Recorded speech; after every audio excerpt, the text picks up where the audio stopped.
சொல்லணுமா? என்ன நிலா முதுக ஏதோ சொரிஞ்சிட்டு இருக்கியே என்ன? ஒன்றும் இல்லை மேம், நான் எதுவும் பண்ணல. அவனா ஏதாவது சொல்லி பிளாக்மெயில் பண்றாங்க இவங்க. சே.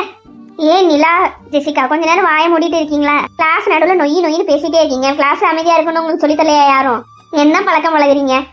எப்ப பார்த்தாலும் நொய்னு பேசிட்டு தான் இருக்கீங்க. கேண்டீனையும் பேசுறீங்க, கிளாஸ் ரூம்லயும் பேசுறீங்க. உங்க வாய் ரெண்டு பேர் வாயும் வந்து சத்த நேரம் வந்துட்டு க்ளோஸ் பண்ணி இருக்காதாக்கும்.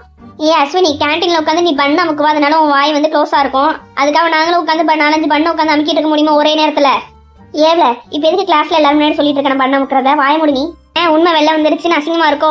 கிளாஸ் முன்னாடி என்ன அந்த புது பையன் வந்து அவன் முன்னாடியே நாங்க சொல்லுவோம் நீ பண்ண அமுக்கிறத. அப்படி மட்டும் சொன்னீங்கன்னா வச்சுக்கோங்களேன், நடக்கிறதே வேற. நீ மட்டும் எங்களை சொல்லணும், உன்ன சொன்ன உனக்கு கோவம் வருதோ? இப்படிதான் எங்களுக்கும் இருக்கும். சரி விடு அஸ்வினி, இவளு கிடக்காளு, இவளு இப்படிதான் பேசிட்டு போகலாம். அந்த புது பையன் வர டைம் ஆச்சு, இவளுக்கிட்ட நான் பேசி நம்ம டைம் வேஸ்ட் பண்ண வேணாம். என்ன சரியா? திரும்பங்கிட்டு. Excuse me, may coming ma'am? Yes coming. Good morning ma'am, நான் தான் மியான், புதுசாக ஜாயின் பண்ணியிருக்க ஸ்டூடெண்ட். வெல்கம்பா. உன்னை பத்தி பிரின்சிபல் சொன்னாரு. வெல்கம். வா உன்னோட சீட்ல உட்காருப்போ. தேங்க்யூ. பார்த்தாலே நல்லா படிக்கிற பையன் மாதிரி இருக்கான். ஆமா பாரதி.